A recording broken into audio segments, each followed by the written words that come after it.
আসসালামু আলাইকুম ওয়া রাহমাতুল্লাহি ওয়া বারাকাতুহু।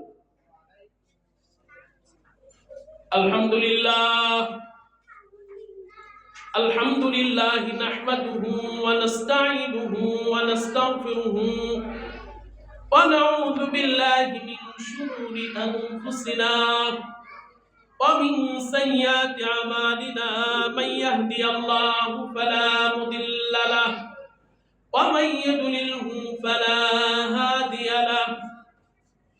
ونشهد أن لا إله إلا الله وحده لا شريك له ونشهد أن محمدا عبده ورسوله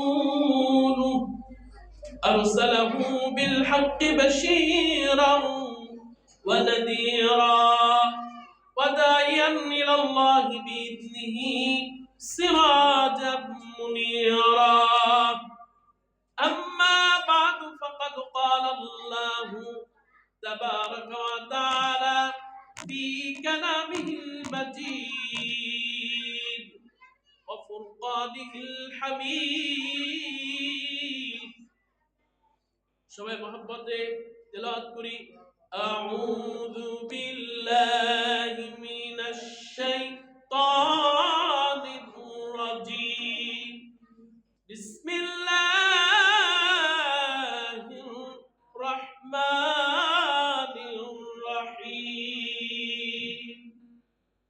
কুল হুয়াল্লাহু আহাদ আল্লাহুস সামাদ لم يلد ولم يولد ولم يكن له كفوا أحد. وقال تعالى يا أيها الذين آمنوا قوا أنفسكم وأهليكم نارا. وقال رسول الله صلى الله عليه وسلم فرضت الصلوات ليلة المعراج أو كما قال عليه الصلاة والسلام. وقال تعالى إن الله وملائكته يصلون على النبي يا أيها الذين آمنوا صلوا عليه وسلموا تسليما. محبة المريد بلغ العلا بكماله كشف الدجى بجماله حصلت جميع خصاله صلوا عليه وآله. আলহামদুলিল্লাহ। আল্লাহ পাক রব্বুল ইজ্জাতের অসংখ্য অগণিত শুকরিয়া যে আল্লাহ পাক রব্বুল ইজ্জাত রব্বে কারীম আমাদেরকে সুস্থ রেখে পবিত্র মাহে রজবের শেষ দিন এই মোবারকময় সময়ে জালিসুর রহমান বেহেশতের বাগান হেলাল উদ্দিন দুর্জেবাড়ি জামে মসজিদের ভিতরে আজ বার্ষিক ওয়াজ মাহফিলের এই জালিসুর রহমানের বাগানে আমাদেরকে আল্লাহ কবুল করে বসার তৌফিক দিয়েছেন। এই জন্য প্রত্যেকেই অন্তরস্থল থেকে কালেমাতুশ শুকুর আদায় করে বলি আলহামদুলিল্লাহ। আরো জোরে সবাই বলি আলহামদুলিল্লাহ। সমস্ত প্রশংসা মালিককে। আরো জোরে বলেন কে? আমাদের হায়াতের মালিক কে? মৌতের মালিক কে? ইজ্জত দেওয়ার মালিক কে? রিজিক দেনেওয়ালা কে? সাত আসমান সাত জমিন কুল কায়নাত এর ভিতরে যা কিছু রয়েছে সব কিছুর খালিক মালিক একজন, তিনি কে? আল্লাহ। জবান খুলে বলেন কে? আল্লাহ রাব্বুল ইজ্জাত। করিম। মোহতারাম হাজরিন, দেখতে দেখতে একটি বছর চলে গেল, 2025 সাল চলে গেছে। আচ্ছা বলেন তো, এখন 2026, আমরা হয়তো অনেকে আছি অনেক বছর বাঁচবো, কিন্তু 2025 সাল যে চলে গেছে আর কোনোদিন ফেরত আসবে? কথা বলেন, আসবে? আসলে সময় এখন বরকত পাওয়া যায় না।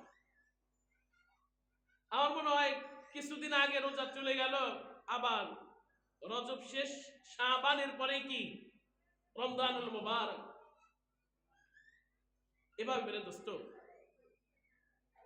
এক সময় সময় যাবে, আমার জীবনের আয়ু শেষ হতে হতে আমিও শেষ হয়ে যাব। পৃথিবীতে কেউ নাই যে সারা জীবন এখানে থাকবে। বলেন তো, এরকম কেউ আছে? এই কথা বলেন, আছে? আল্লাহ রাব্বুল আলামিন কুরআনুল কারীমের ভিতরে বলেছেন, লা ইয়াবকা, এই সাত আসমান, সাত জমিন, কুল কায়নাতের সব কিছু একে একে ধ্বংস হয়ে যাবে, মারা যাবে। মরতে মরতে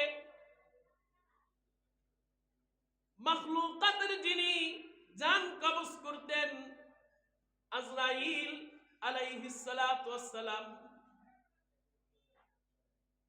সবার জান কবজ করা শেষ। আল্লাহকে বলবে, আল্লাহ, একে একে সবার জান কবজ করা শেষ হয়েছে। আল্লাহ বলবে, আর কি বাকি? আজরাইল আলাইহিস সালাতু ওয়াস সালাম বলবে, আল্লাহ, এখন মাত্র দুজন, আমি আর আপনি ছাড়া আর কেউ বাকি নাই। এরপর আল্লাহ পাক বলবে, আজরাইল, এখন তোমার পালা। আহারে, মৃত্যুর যন্ত্রণা কত যে কঠিন। কুল্লু নাফসিন যায়িকাতুল মাউত,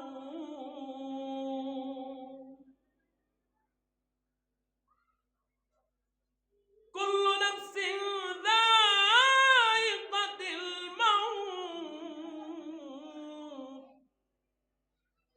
যারা আছে সবারই মৃত্যুর স্বাদ সাধন করতে হবে, মরতে হবে। আসমান নিচে জমিনের উপরে এমন একটি মাখলুক নাই যে মাখলুক মরবে না। বলেন তো, পৃথিবীতে এমন কোন প্রাণী আছে যে ধ্বংস হবে না, মরবে না? এরকম কোন প্রাণী আছে? দেখছেন আপনারা? শুনছেন? নাই। আরে আজরাইল আলাইহিস সালাতু ওয়াস সালামকে যখন বলবে, আজরাইল, এবার তুমি তোমার জান কবজ করো। এবার আজরাইল চোখের পানি ফেলবে, বলবে, আল্লাহ,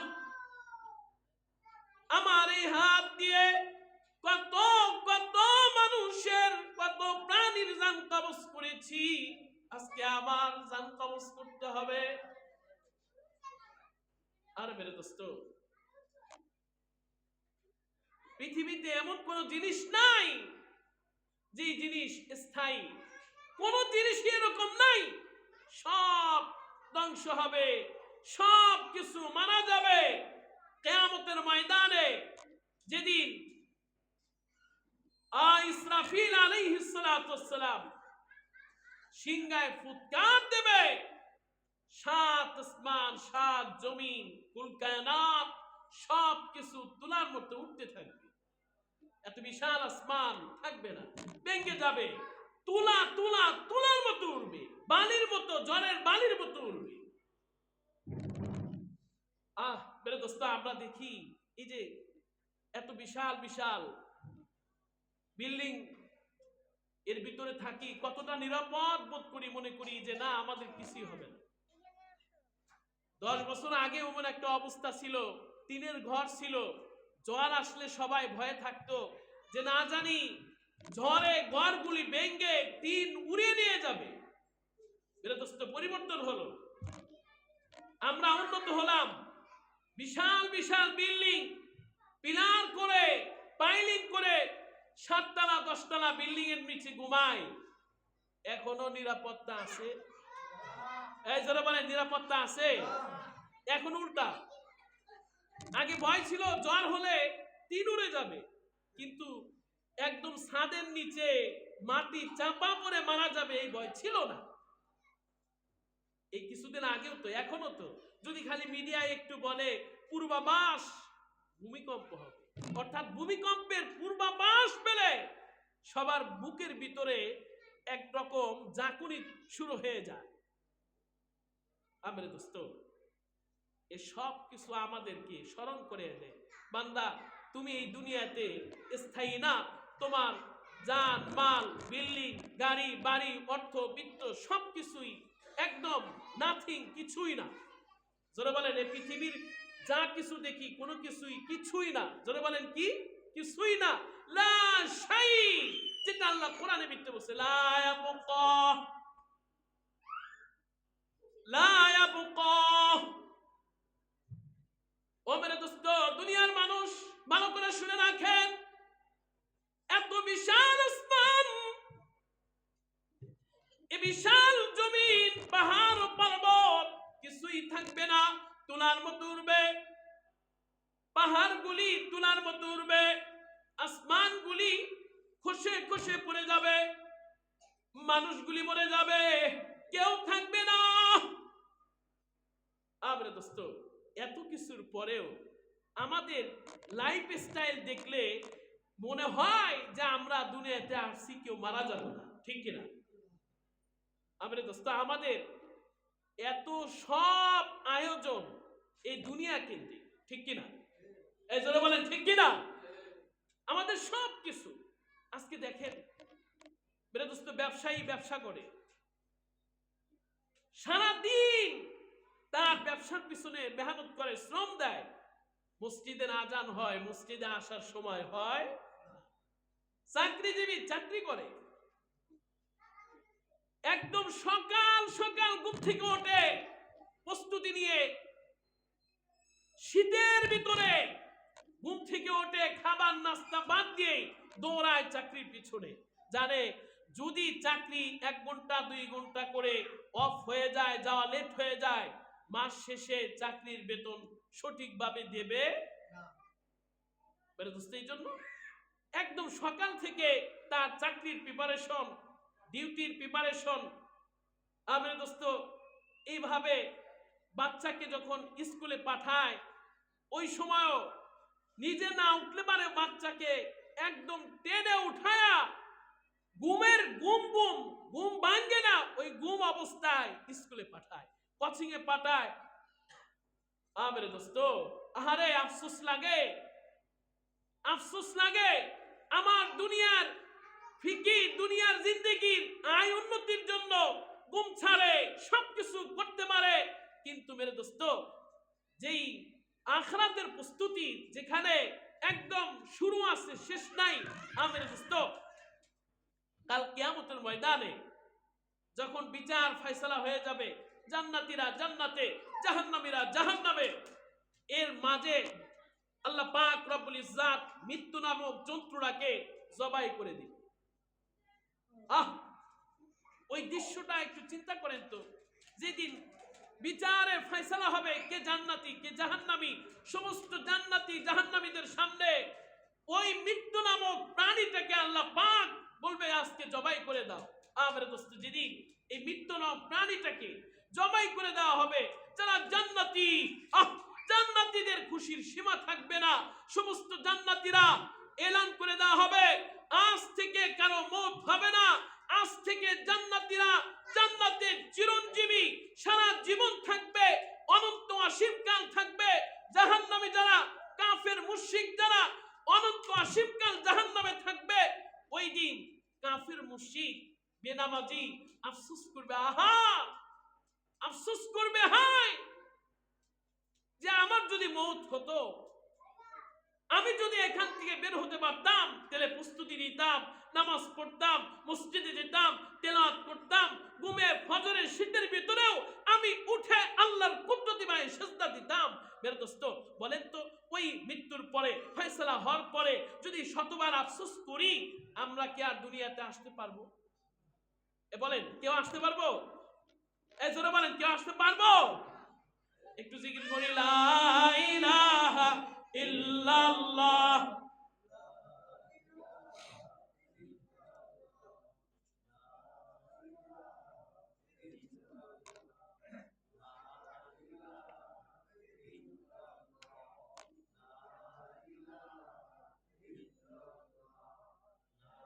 লা ইলাহা ইল্লাল্লাহ, লা ইলাহা ইল্লাল্লাহ। इब्तिदाए जिंदगी में ला इलाहा इल्लल्लाह, दरमियाने जिंदगी में ला इलाहा इल्लल्लाह, इब्तिदाओ इंतहाओ ला इलाहा इल्लल्लाह। আর মেরে দোস্ত, একজন মুমিন মুসলমানের সবচেয়ে বড় সম্পদ হলো, আমরা দুনিয়াতে আসছি, আসার পরে আমরা পড়ছি লা ইলাহা ইল্লাল্লাহ। এই জোরে বলেন, দুনিয়াতে আসার পরে আমরা পড়ছি লা ইলাহা ইল্লাল্লাহ।